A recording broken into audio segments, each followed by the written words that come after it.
So thank you for the opportunity to present. My name is Peter Knights. This is James Taylor.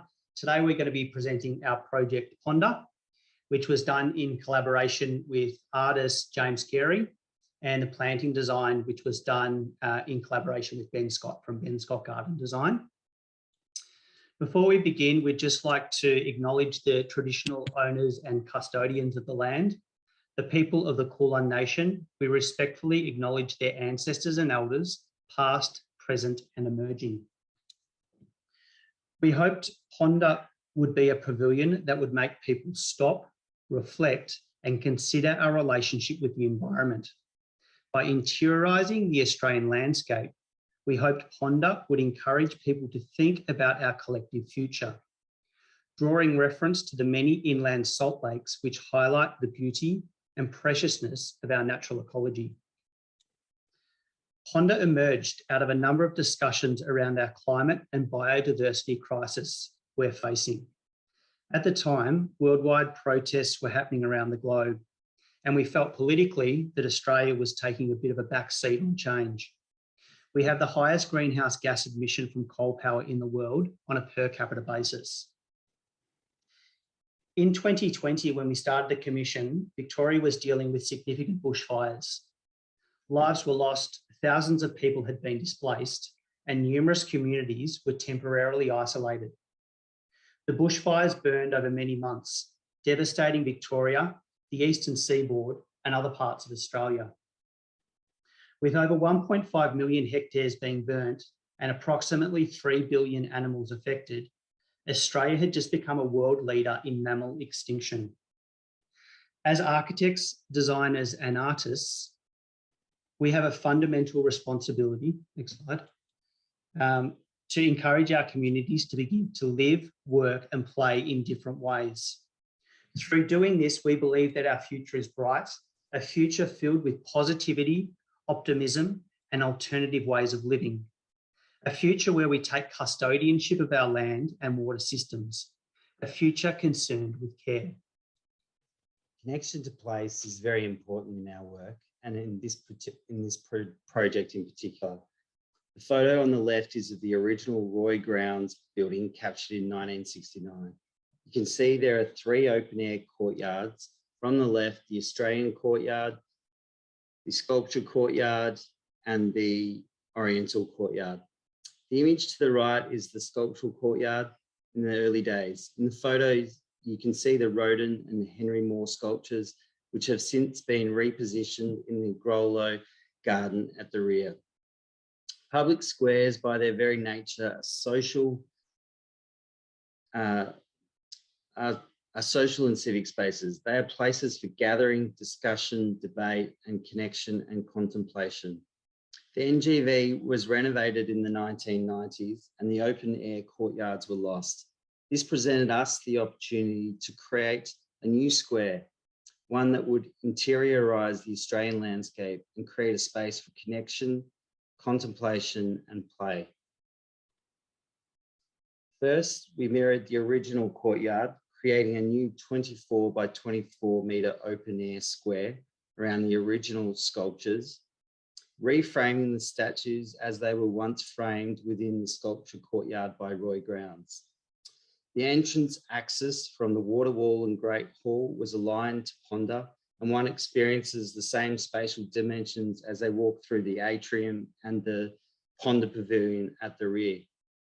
Using the existing pergolas, a square was formed. The existing bluestone bench then separated the 2 elements of land and water within the square. We wanted everyone to be able to experience the exhibition and have universal access in a dignified manner without the need for balustrades, handrails, or lifeguards that is common with water when working with water. A space that becomes part of the ecology of the NGV garden rather than a separate architectural object. The design was inspired by National Parks infrastructure that sensitively works around the landscape elements it encounters. Existing benches, pergolas, paving and garden beds were repurposed rather than demolished through the process. By interiorising the Australian landscape, Ponda became a space for contemplation, conversation, connection, and play. The installation is designed to encourage interaction and submersion, while also allowing for moments of quietness to sit and look in and ponder the temporal and material attributes of both land and water.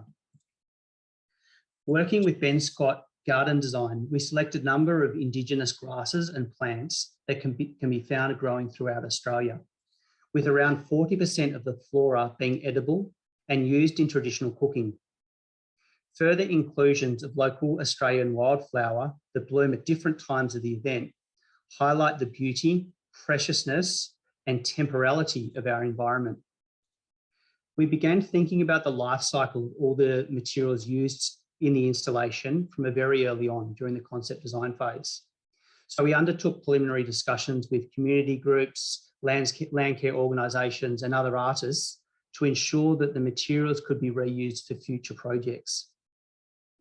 We set out with the intention that anything that went into making up Ponda wouldn't go into landfill, that all of it could then be reused.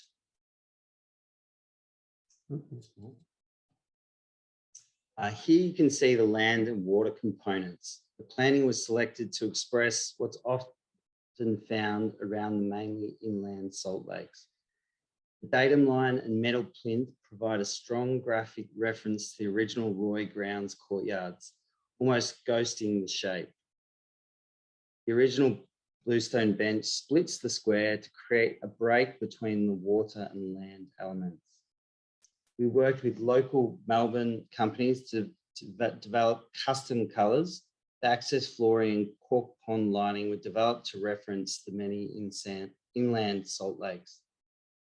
We wanted the space to accommodate many different forms of expression. 1 minute. Stillness and contemplative or reflective quality was of equal importance to that of kids joyfully splashing in the water. Once submerged, the water becomes a conduit. Everyone is instantly connected. The collective becomes one. By recreating the Australian courtyard, Ponda gives opportunity to the public to interact, engage, and explore the installation in ways we could never have imagined. These many incidental moments are what gives the project life and reminds us of the preciousness of community, living together, and the beautiful land that we all call home.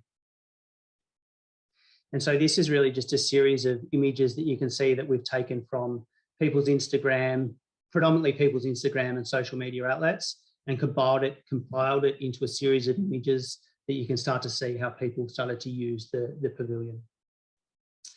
Thank you for allowing us to present. Thank you. Thank you. Great.